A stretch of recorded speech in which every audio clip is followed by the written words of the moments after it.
The story begins with our bullied protagonist crying in front of two men as they were taking pictures of them as he made a pose while being naked. This is the introduction of our MC who is suffering from every angle of his life. As he cries in shame and pain, the bullied keep making fun of himself and they leave him. During the gym class he would be dragged by the pieces of trash and they were treated him like a punching bag. During lunchtime they would make his food fix with disgusting sweating water. And they would make him pose in toilet while being naked. As we see the terrible human being make fun of himself and they all have a phone in their hand to keep taking picture of our MC. On 80 he decided to take the most painful step of his life. As he grabbed his cloth he decided to make a decision that no one ever take in their life.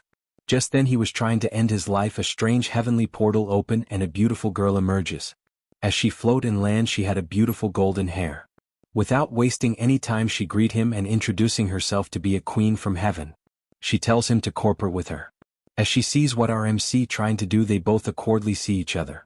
As Heaven Queen apologized for appearing out of nowhere she was saying all of this and he end up replying that it is fine.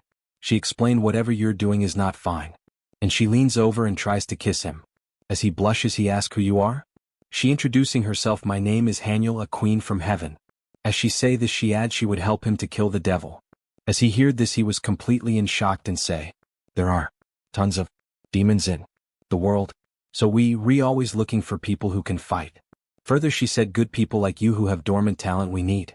As his eyes widen he assured that he should run away. He looks around, see perhaps she is talking to someone else and he was completely in shock. As immediately Yahello grabbed his hand and assured this is not just a dream. As he joked back she start to make his face touch to confirm that he is not dreaming. However as he touches her he was crying while saying do you believe me? With concerned voice she asked is anything wrong with you and he tell he would gladly take the responsibility. As he calmed down he tells her that the first time someone was this kind to me. This is my first time being relied on. I am so happy. As she looks around the house and also checks his condition she hugs him letting him know that he is not alone. However she hugged him she immediately detects someone. And explained it's a demon. She looks at him and asks if he take care of him.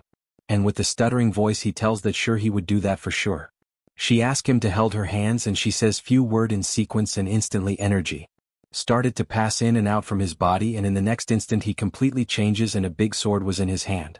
As he was surprised and speechless he couldn't believe that everything was real and he asks if everyone else could see this outfit. She tells him that no one else can see him or his outfit.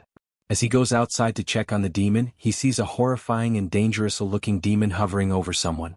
The demon had a bunny head and a face and all around it were sharp, thin fingers and nails.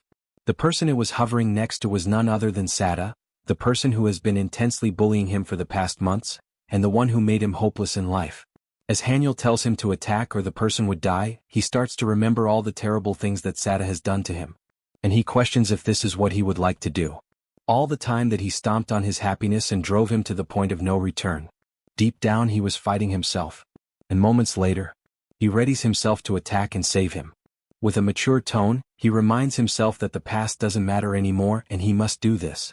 As he was about to go, Sada on the other hand mutters something and in the next instant he slices the hideous demon in half with ease. And both Yahello and Shu were left speechless. Sada himself was a helper of heaven who had powers to defeat demons. But he was much more powerful than Shu. As he questioned everything he dashes and far from their home. Puru was sitting down questioning everything and asked about his power. He asked if a person needs to be good to be able to use the power and she agrees with him and tells him that Sada got his power around 1 year ago. However, his messenger died 3 months ago. Immediately, he remembers that he started to join the bullies around 3 months ago as well. It was also around that time where Sada started to rain hell on Shu. In a cold voice he tells her, so what?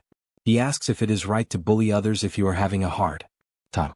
With a sad voice, he tells her how Sada is wrong to take out his anger on others to make himself feel better. And he started to remember all the people in his life who did this to him and stomped on him to feel better about themselves, his classmates, his own mother, and the biggest bully of them, Sada. As he feels that he doesn't belong anywhere, Yahello interrupts him and tells him to just run away. He freezes for a second and asks what she meant by that and she starts explaining how it is better for him to just run away somewhere else and start over once more. He starts to pressure and explains these things to him. She brings out her hand and urges him to just go. Now this was a chance for sure to start a new life for himself and without any hesitation he grabs onto her hand. However, fate had something else planned for them. And from the side, Sada and 2 other bullies recognize him and their whole world was about to crumble. They started to call out to him. And Heel on the other hand kept screaming for him to run away. As he was actually going to run from the back, the useless piece of trash grabs onto him and laughs at his attempt to run away. As Haniel herself started to throw combinations at them, it didn't do anything to them and she started to scream for help. As they start to drag him away, poor Haniel was completely helpless there and cries how she couldn't even get help from heaven.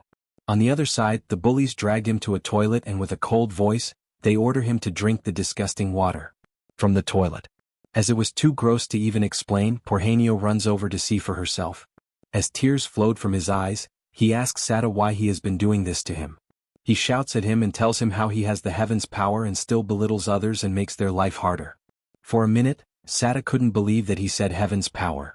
And as Sada's friends started to question what heaven's power is, Sada grabs his hair and in the next instant, he smashes Shu's head in the toilet seat.